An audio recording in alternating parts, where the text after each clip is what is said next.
Bienvenidos y bienvenidas a Bajo un mismo techo, un programa para conversar sobre cómo construimos un país donde todos tengan un lugar para vivir. Bienvenidas y bienvenidos al cuarto capítulo de Bajo un mismo techo.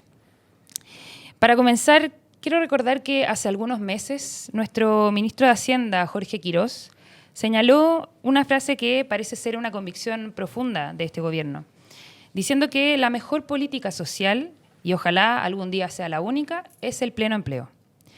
Y aunque la importancia de tener empleo es indiscutible, y es indiscutible cuánto esto afecta o no para caer en pobreza, parece ser que la discusión es más amplia que eso. ¿Puede el empleo ser la única política social realmente? ¿Qué pasa con aquellas mujeres que están fuera del mercado laboral por falta de ofertas de trabajo o incluso porque están cuidando a algún familiar o algún hijo? Y en un sentido más amplio también cabe preguntarse por aquellas personas que no pueden competir en el mercado laboral porque quizás les faltan cosas más básicas para poder tener algún mínimo de dignidad, como puede ser acceso a la salud, a la educación, a una vivienda. Para eso, mientras el Congreso discute una gran reforma que impulsa el crecimiento de la economía y en paralelo el Ejecutivo implementa recortes fiscales por más de 1.400 millones, hoy quisimos invitar a dos economistas de destacada trayectoria para poder discutir con la seriedad que merece este tema. Bienvenidos, Claudia Sangüesa y Harald Beyer, a Bajo un mismo techo. Bien, pues lo saludamos y lo presentamos formalmente. Claudia Sangüesa fue subsecretaria de Hacienda, subsecretaria de Relaciones Económicas Internacionales, directora de Nodo 21. Claudia, ¿qué tal? ¿Cómo estás? Muy bien, muchas gracias. Gracias por estar junto a nosotros. También el profesor de la Escuela de Gobierno de la Universidad Católica, ex ministro de Educación, Harald Beyer, ¿cómo está? Hola, ¿cómo están? Muchas gracias por invitarme. Bueno, y colgando un poco de lo que decía Isidora a propósito de las declaraciones que ha hecho el gobierno a través del ministro Quirós, les pongo un dato sobre la mesa a propósito de un tema que es bien actual. Todavía me imagino todos estamos muy impactados por este accidente tan grave que ocurrió en Viña del Mar. Solo como dato adicional, una de las personas que fallece era una técnico profesional TENS y trabajaba, sin embargo, como colera en una feria porque con el sueldo no le alcanzaba. ¿Cómo deberíamos definir entonces hoy día la pobreza con parámetros como eso? Bueno, acabamos, ¿no es cierto?, de actualizar la línea de la pobreza, en parte porque nos habíamos quedado rezagados de alguna manera por los planteamientos que ustedes hacen. La línea que teníamos era una línea que no reconocía, por así decirlo, el desarrollo de la economía chilena y por lo tanto había que actualizarla y quedó en un nivel mucho más alto. Ahora, dicho eso, yo creo que el empleo sí es una política social relevante y tal vez la más importante. De hecho, los estados nórdicos, por ejemplo, que se caracterizan por tener un estado de bienestar, persiguen con ahínco tener altas tasas de empleo y de hecho tienen las tasas de empleo más altas del mundo. Entonces es una combinación necesaria para poder no solamente entregar ingresos, sino que para dignificar a las personas. El trabajo no solamente es una fuente de ingresos, sino que es una fuente de dignificación y identidad muy importante en toda persona. Entonces yo creo que sí es una política, pero no es la única. Y ahí se produce a veces una confusión. Uno puede decir es la más importante, pero indudablemente que no es la única por distintas razones, digamos, por la falta de calificación de muchas personas, por situaciones de incapacidades que no le permiten conectarse con el mercado laboral y para eso existe un Estado que tiene, ¿no es cierto?, una política social que busca empujar las compensaciones necesarias para que esta no se convierta en la única política social. Claudia, sobre ese mismo punto. Sí, yo creo que se confunde un poco cuando hablan de empleo y política social los planos. El empleo es parte fundamental de cómo una sociedad crece y se desarrolla. Es parte, los economistas decimos, de la función de producción de un país. Y por lo tanto es la expresión de un país que innova, que se desarrolla, que produce, ¿cierto?, que crece en general. La política social, en cambio, la política social está diseñada para otras dimensiones que son distintas de las políticas económicas de crecimiento. Las políticas sociales en general están diseñadas, por una parte, para protección social, para proteger a quienes se quedan detrás, justamente, que siempre hay, está diseñada como mecanismo de seguridad social porque las personas viven distintos temas en su vida. A veces se enferman, caen en desempleo. Bueno, está también el tema del envejecimiento, ¿cierto? Y las pensiones. Y entonces están las políticas de salud, están las políticas de desempleo, están las políticas de seguridad social y pensiones, y están las políticas de educación que nos ayudan, si lo miramos en términos de la política económica en sí, a crecer más, y también nos ayudan a proteger también a nuestros niños y niñas y adolescentes. Entonces, diría yo que cuando comparas o pones un plan o pones a competir el empleo con la política social, a mí no me cuadra. Eso son ambas cosas necesarias en un país. Y para precisar, entonces, ¿es realista pedirle al empleo que cargue solo con la reducción de la pobreza? O sea, ¿qué pasa cuando esa es la premisa de un gobierno? Justamente ahí está la mezcla, ¿no? El empleo nos va a siempre a generar estándar de vida. Es la forma en la cual la economía traduce en bienestar su propio funcionamiento. Un hogar que tiene empleo, una persona que tiene empleo, no solo, como decía Harald, accede a ingresos, sino que también accede a una pertenencia, a una comunidad, interactúa con la sociedad. Una persona, un grupo de personas que está en pobreza, significa que sus propios recursos, tanto humanos como económicos, no alcanzan a cubrir necesidades mínimas, ¿sí? Entonces, otra mirada ahí. Y por supuesto, incluso los países más desarrollados que tienen pleno empleo permanente, siempre tienen sistemas de protección social que ayudan a las personas a alcanzar mejores estándares de vida que les permitan salir de la pobreza. ¿Sí? Y pensando también en los recortes que se han estado discutiendo también, ¿cuáles son quizás las cosas más prioritarias a las que habría que ponerle atención o que hay que quizás resguardar de los recortes porque son tan sustanciales como el empleo quizá, para que las personas salgan de la pobreza o prevenir incluso que caigan en ella? Pero de nuevo, no hay que mezclar las cosas porque Chile tiene un déficit fiscal que tiene que abordar de alguna manera. Lo puede abordar por el lado de los ingresos, lo puede abordar por el lado de los gastos, digamos, y probablemente a la larga va a ser una combinación de ambas cosas, digamos, ¿no es cierto? Y lo que uno debería, cuando piensa en recortes, ¿no es cierto?, uno debería pensar en minimizar el impacto de esos recortes en todas las acciones que hace el Estado para proteger socialmente a las personas, ¿no es cierto? Sin dejar de reconocer de que igual hay programas que a lo mejor no son tan efectivos, digamos, y esos programas, a pesar de que tienen la etiqueta social, en la práctica no producen mayor impacto en la vida de las personas. Por lo tanto, uno tiene que hacer un análisis cuidadoso, porque lo que nos está pasando, de alguna manera como país, ¿no es cierto?, es que hemos decidido empujar un nivel de gasto que no parece compatible con los ingresos que somos capaces de recaudar. Entonces, eso porque piensen ustedes que hoy día estamos pagando 1,7% del PIB en intereses, digamos, en la medida que el déficit fiscal crece la deuda, vamos a pagar más intereses y eso significa menos recursos sociales. Entonces, ¿cómo lo hacemos? Es siempre un dilema, digamos, ¿no es cierto? ¿Dónde recortamos gastos? ¿Cómo subimos impuestos o ingresos, digamos, más generalmente? Pero al final esos ingresos dependen de impuestos. Y no da la impresión de que el país tenga muchas ganas de subir los impuestos, digamos. El ministro Marcel, por ejemplo, todo subir los impuestos a las personas no pudo, digamos. Este gobierno no quiere subir los impuestos a las personas, por lo tanto tampoco creo yo que... O sea, al contrario, están bajando impuestos. Claro, impuestos corporativos que tienen una cierta lógica en el contexto internacional, ¿no es cierto? Pero la gran diferencia con los países de la OECD es que nosotros recaudamos 2% de los impuestos a las personas y la OECD recauda 8%. Y yo no veo que el país tenga como las ganas de llegar a ese nivel. Cuando digo las ganas, no veo los liderazgos políticos que digan, oye, hay que subir los impuestos a las personas. Ahora, para los dos, porque ambos han relevado la importancia del trabajo como un mecanismo para pertenecer, para salir de la pobreza, todo lo demás. Pero también tiene que ver con cuál es el valor económico que se le da al trabajo en una sociedad. Y aquí sabemos que el nivel de sueldo hacen que precisamente personas que tienen hoy día un trabajo estable, con leyes sociales, con contratos, no informal, siga siendo una persona pobre. Y en ese sentido hoy día conocemos la pobreza de una manera distinta y hay grandes bolsones de pobreza que se han ido acentuando de manera muy dramática en Chile en el último tiempo. Llevamos 41 meses con desempleo sobre el 8% y si uno pone el doble clic y mira en el segmento jóvenes, llegamos a 24%, y si lo llevamos a jóvenes mujeres llegamos a 28%. ¿Qué segmento de la población se están quedando abajo de este tren? Bueno, sí.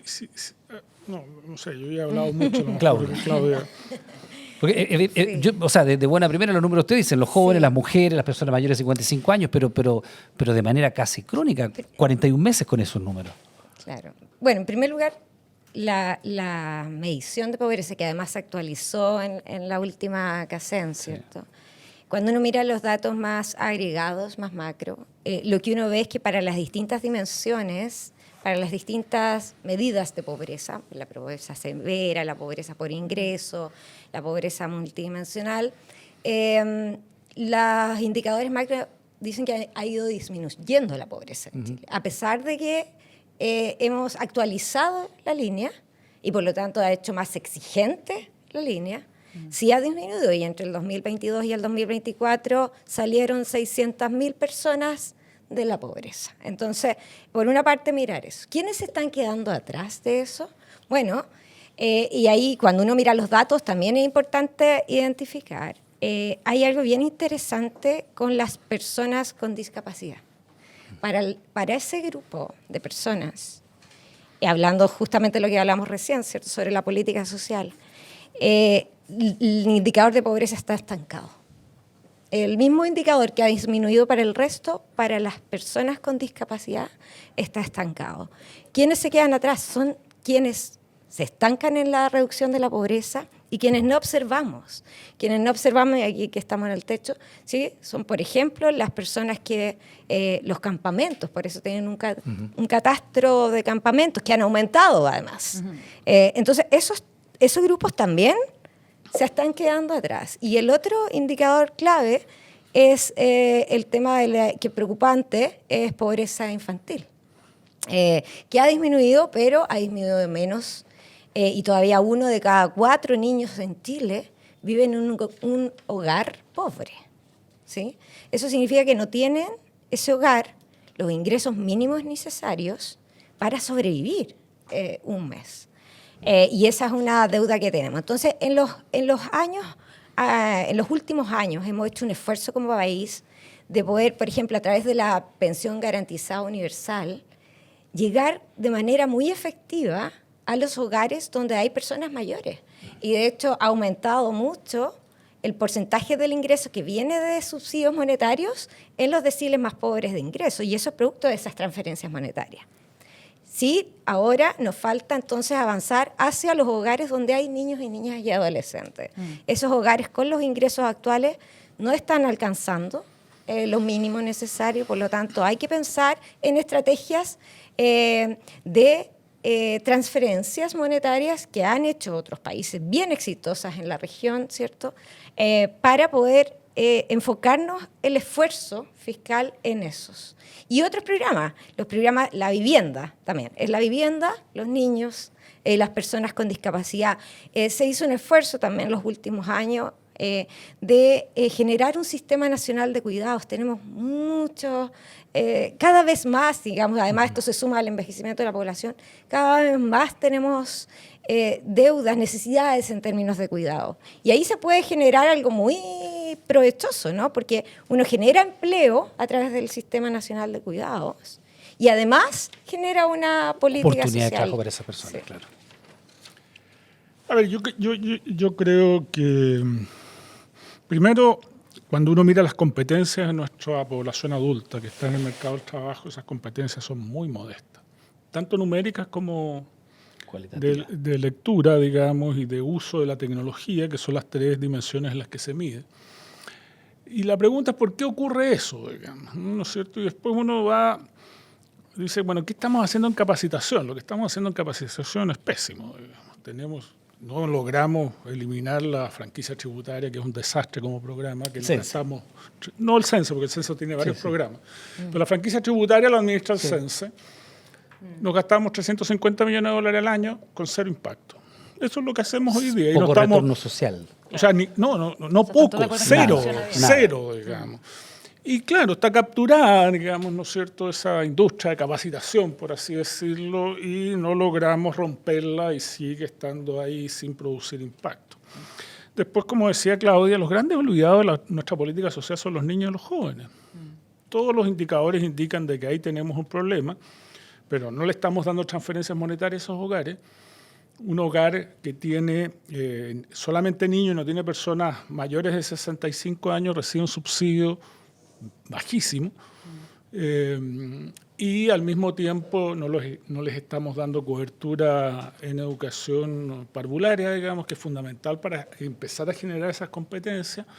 Y después, claro, tampoco logramos, según las pruebas PISA, las pruebas SIMSE, pensemos que 53% de los niños en cuarto básico no comprenden un texto de su edad, digamos, no saben leer fluidamente. Y si no saben leer fluidamente, no pueden.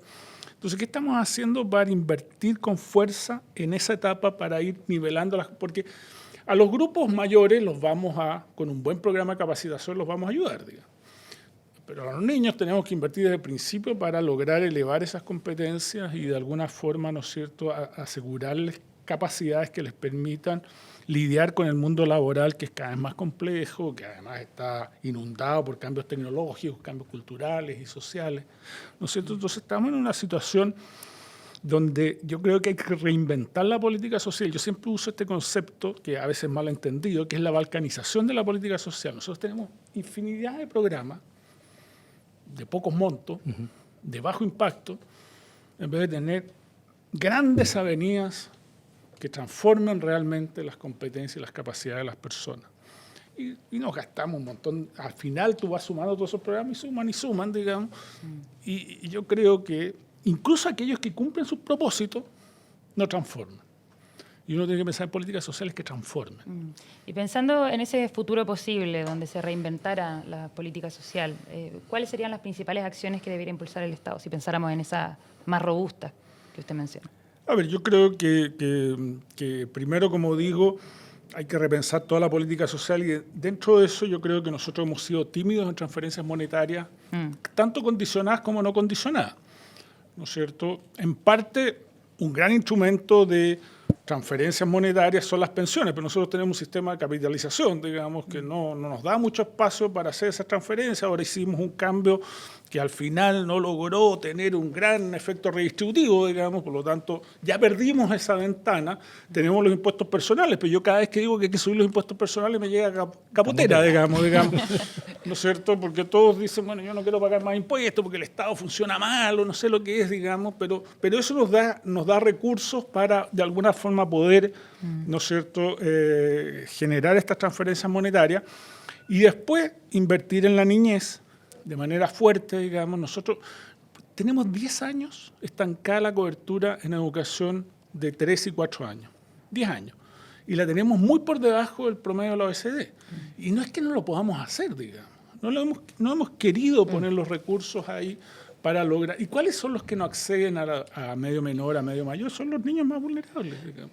Porque nuestros hijos, o de nuestro, por así decirlo, somos todos parte de la élite aquí, sí, acceden a educación parvularia muy temprano, digamos, y de gran calidad, digamos. Entonces en vez de reducir las brechas, las vamos ampliando. Perdón, con el diario El Lunes es más fácil decirlo, pero en ese sentido, siguiendo lo que plantea Harald, ¿fue un error focalizar en educación superior tanta energía de gasto público y no haber partido con la educación primaria, la educación preescolar, seguir con el sistema de cuidado y garantizar de esa manera, por una parte, que los chicos, mientras más chicos sean, puedan acceder a educación y adicionalmente mujeres que puedan tener a los niños en una sala cuna, después en el jardín y poder salir a trabajar? Sí.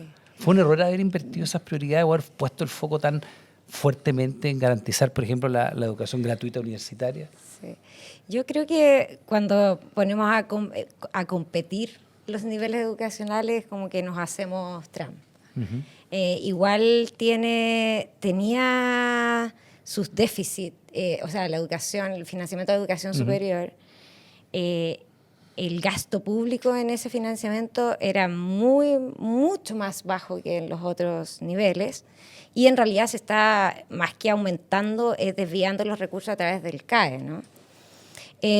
Pero sí hay muchas necesidades de enfocar los esfuerzos en la primera infancia. La primera infancia y también los niños en edad escolar. Sobre todo con la pandemia, hubo un gran déficit ahí, que algo se estuvo recuperando, pero ahí tenemos un tema. O sea, yo creo que en parte, y ahí tiendo a coincidir con la expresión de que necesitamos más crecimiento, y ahí tenemos un tema estructural, y ese mayor crecimiento que responde a temas estructurales tiene que ver con nuestras capacidades, con nuestra fuerza laboral, y yo lo veo también a la educación en general, ya no como un sistema de protección social, sino que también como un esfuerzo del país de ser más productivos. Y lo que viene ahora con el cambio tecnológico es eso. Cómo vamos a adaptarnos a ese cambio va a ser muy importante, no solo en los próximos años, digamos, esto está muy encima. Entonces, por ahí creo que hay una cosa positiva respecto a cómo entonces enfocamos los esfuerzos educativos. Ahora, bien, también coincido con Harald en que hemos sido tímidos con las transferencias monetarias. Nosotros no tenemos tantas y países, no sé, como Brasil, por ejemplo, o México, han hecho esfuerzos mucho más grandes, y eso se traduce en disminución de pobreza. Cuando está enfocada en los niños, además, genera este efecto positivo en los hogares y en educación también. Y me alegra escuchar que Harald también piensa que deberíamos tener más también recaudación fiscal, ¿no? Los impuestos a las personas. Cuando uno analiza la estructura tributaria de Chile con respecto a otros países, se da cuenta que ahí hay una baja, o sea, recaudamos mucho menos por impuestos a las personas y necesitamos más recaudación y no menos recaudación, porque eso es lo que tenemos en déficit ahora. Claro, pero esa es la pregunta de cuál es el contrato social chileno. Porque nosotros gastamos del orden de 23% del PIB. Ese es nuestro presupuesto, digamos. Ese es lo que tenemos de ingresos disponibles. La OECD tiene 34%. Y nosotros nos comportamos a veces como si fuéramos un país OECD, porque estamos en la OECD, pero no tenemos los ingresos. Entonces, la pregunta que nos tenemos que hacer en serio, ¿vamos a ser capaces de subir los ingresos hasta esa proporción o algo que quede entre medio? Yo tengo serias dudas de que sea posible eso, porque no veo los liderazgos políticos y sociales que digan vamos a llegar allá y te dicen, subamos el impuesto a las empresas, pero si las empresas en todo el mundo están bajando los impuestos. Si lo que hace la diferencia son las personas, y políticamente nosotros no estamos dispuestos a subir el impuesto a las personas. Si eso es así, nosotros tenemos que priorizar mucho más de lo que hemos hecho en nuestra política social. ¿Dónde nos vamos a concentrar? ¿Cómo lo vamos a hacer? Si tenemos los ingresos de la OECD, esa pregunta no es relevante. Pero yo creo que no vamos a tener los ingresos de la OECD en el corto plazo, por lo menos, porque no veo ni en la izquierda ni en la derecha los liderazgos políticos estén planteando esta idea que estamos conversando aquí, que a lo mejor hay que subir los impuestos personales. Lo que pasa con los impuestos en general, porque aquí hay una estructura tributaria, que efectivamente deben ser hechos en el marco de acuerdos nacionales. O sea, es un pacto social. Y no es solamente para la política social, de nuevo, es para el desarrollo del país, el desarrollo productivo del país. Y es en ese contexto en que necesitamos, en mi opinión, un acuerdo.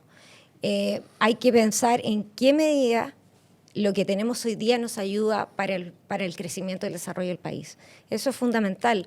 Los países que más, hoy día con las tensiones geopolíticas, los países que más se han desarrollado en el mundo, que más han crecido en los últimos años, han sido países que tienen estrategias.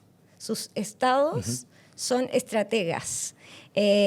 no solos, obviamente, las estrategias son generadas junto al sector privado, junto a las organizaciones, junto a los territorios, las ciudades además forman parte importante de esa estrategia.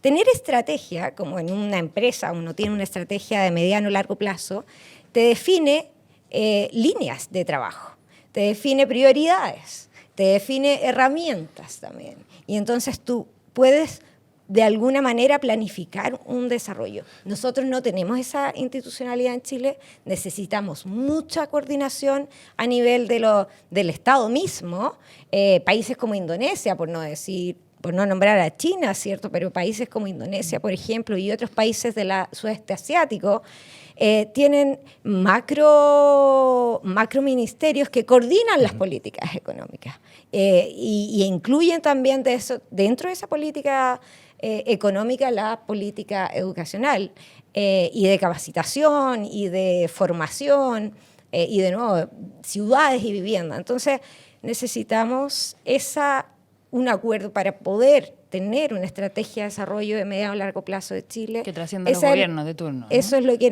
claro, eso, porque si no sirve nada hacer una estrategia, o sea, una estrategia de desarrollo no se puede implementar en 2 años, ni en 3, ni en 4. Ya, espérate, como una provocación, mal o bien, nos queda poco tiempo, ¿no es lo que está tratando de hacer el ministro Quirós? Se lo digo honestamente, porque ahí hay un plan que puede gustar mucho, poco o nada, pero que es una estrategia que está pensada incluso en periodos que exceden hasta 6 gobiernos, con una estructura tributaria diferente, que le permite a las personas que sacaron sus dineros del país, que son algo así como 50.000 millones de dólares que se fueron en un periodo determinado de tiempo, reingresarlos a Chile.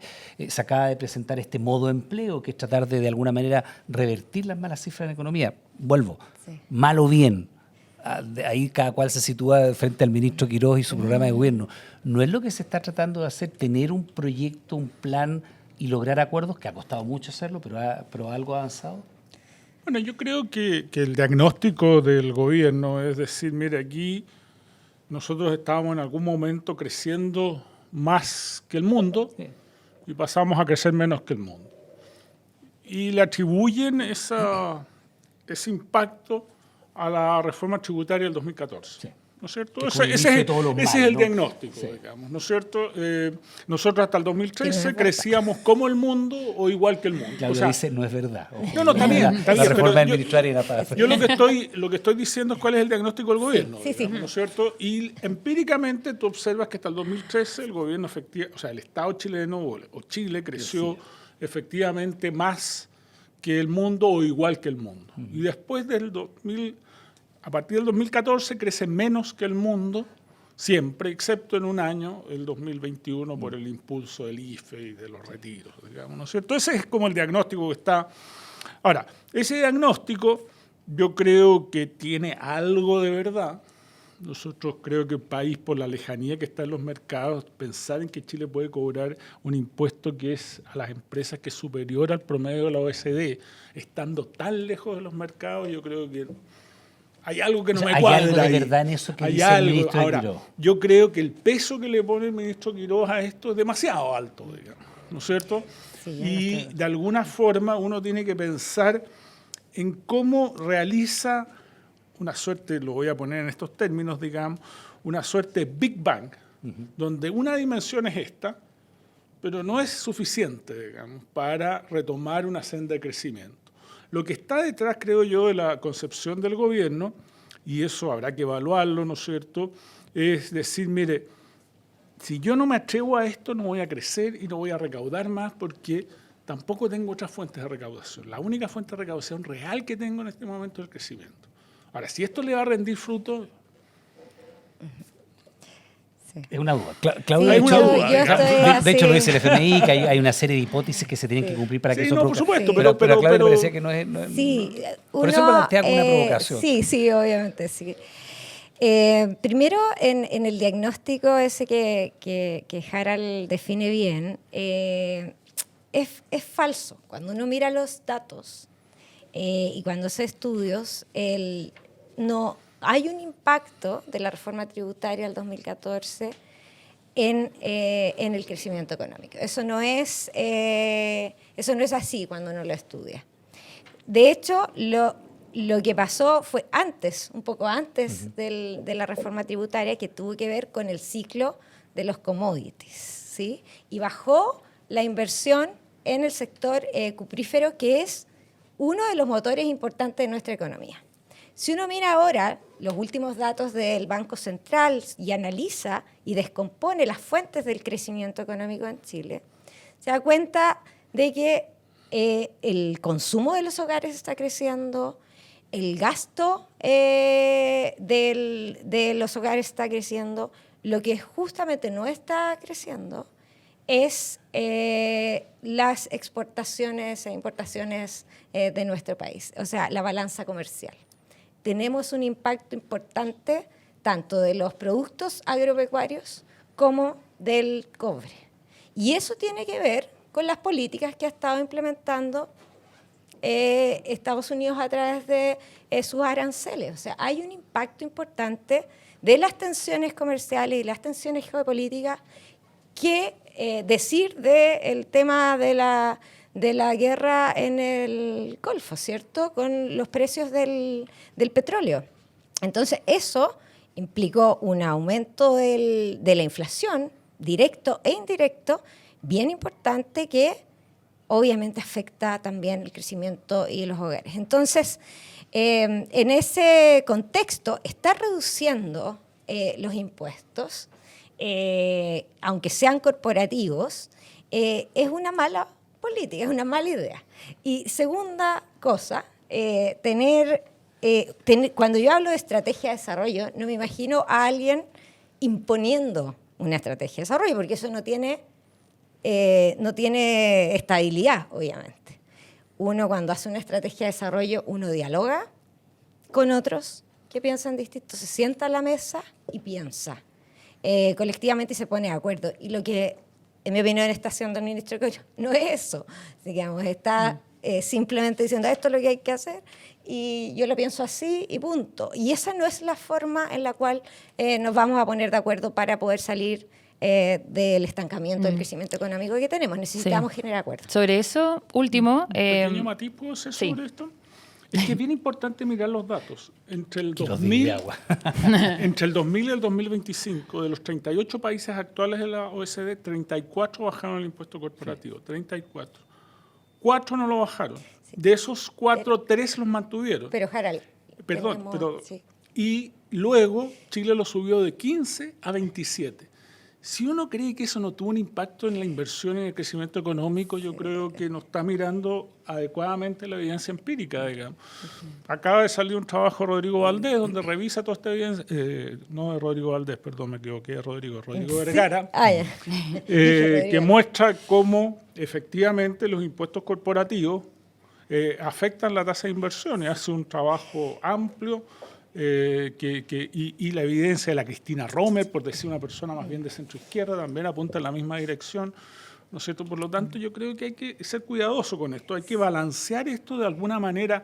¿Cuál es el equilibrio? Yo creo que el impuesto corporativo no debe ser muy alto y el impuesto a las personas tiene que ser más alto.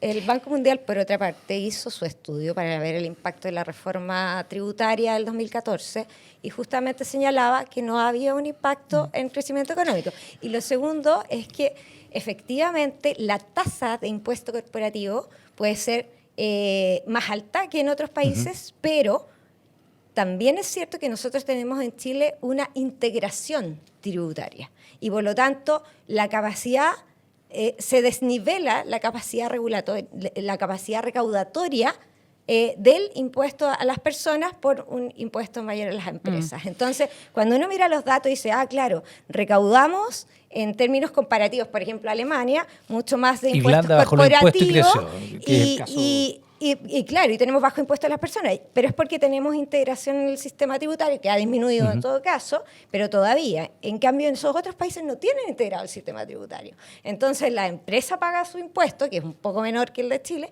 pero el dueño de la empresa también paga y paga bastante más impuestos que en Chile. Bueno, para ir cerrando, y respecto a lo que conversaban también, que quizás no hay acuerdo 100% en si el impuesto es más alto para la empresa, para las personas, y es un tema que está en discusión y que efectivamente no hemos llegado a un acuerdo tampoco. Pero en uno de los capítulos de este podcast tuvimos de visita a Gonzalo Blumel y Carolina Toá, y conversábamos sobre que en ciertos momentos del país estoy cambiando el tema, pero hemos llegado a acuerdos, a consensos. Por ejemplo, Carolina Toá señalaba que en algún minuto fue incluso la clase política la que impulsaba una agenda por la pobreza.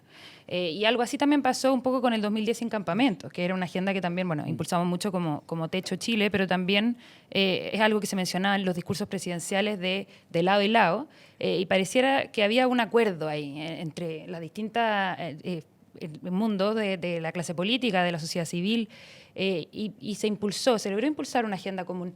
Ven que hoy hay una oportunidad, por ejemplo, incluso en esta estrategia de desarrollo, si logramos impulsar acuerdos, si logramos llegar a acuerdos incluso en estas materias que son más sensibles, se podrá impulsar una política de Estado que logre reducir la pobreza, siempre considerando que todavía nos están quedando algunas personas atrás, a pesar de que hemos avanzado mucho. Sí, yo soy, tengo esperanza, digamos. Ya. Tengo esperanza. Lo último que se pierde. Sí. Creo que hay que trabajar de distintos planos y sectores que están propensos a poder poner en la mesa sus ideas y llegar a acuerdos para poder tener una estrategia de desarrollo del país que incorpore, por supuesto, la disminución de la pobreza y otras dimensiones, ¿no? Súper. Yo creo que, sin embargo, hoy día lo principal tiene que ver, el esfuerzo ahí, principalmente tiene que ver del sistema político, de la clase política. Lo que hay también de harta evidencia en Chile, lo que ha estado disminuyendo es la confianza. La confianza en una sociedad es, digamos, básica para crecer, para la economía. La no confianza en funciona el Estado sin también. Confianza. Claro. No funciona sin confianza entre las personas, sin confianza entre las empresas, en las personas con el Estado, de las personas con su clase política, en las instituciones democráticas, en todo. Y eso ha estado cayendo sistemáticamente. Y entonces Eso es prioritario. tenemos que generar acuerdos para poder recuperar la confianza. A ver, yo creo que la política social ha estado menos en el debate, entonces hay una oportunidad precisamente por eso de converger y de instalar, digamos, una agenda de largo plazo que renueve nuestra política social, le dé más fuerza, que la concentre en pocos programas pero efectivos, ¿no es cierto? Que es lo que uno por lo demás observó también en el mundo desarrollado. Ese mundo partió con muchos programas, digamos, y después fue concentrando y de alguna forma generando una política social de mayor impacto. Lo que sí me preocupa es que yo creo que tanto la izquierda como la derecha, o sectores de la izquierda y sectores de la derecha, han optado por una estrategia política polarizante. Y eso complica, digamos, los acuerdos, la posibilidad. Ven ahí, en un momento en el que se ha vaciado el centro político, digamos, ¿no es cierto?, una forma de promover sus agendas políticas. Y eso, claro, produce una nota de cautela, por así decirlo, respecto a esta posibilidad. A esta esperanza. Sí, claro. Y además cuando se vacía el centro político aparecen las propuestas populistas que también están siendo presentes acá. Es que esa es otra estrategia, en ese contexto es otra estrategia. Bien, así estamos terminando este capítulo de Bajo un Mismo Techo. Le queremos dar las gracias a Claudia Sangüesa, ex subsecretaria de Hacienda y también de Relaciones Económicas Internacionales, directora de Nodo 21. Muchas gracias, Claudia. Gracias por la invitación. Harald Beir, profesor de la Escuela de Gobierno de la Universidad Católica, ex ministro de Educación. Muchas gracias por estar con nosotros. No, muchas gracias a ustedes. Muchas gracias. Quedan todos invitados entonces a seguir escuchando nuestro podcast Bajo un Mismo Techo, porque creemos que para poder avanzar a ese país donde nadie se queda atrás, hacen falta conversaciones justamente como esta. Muchas gracias.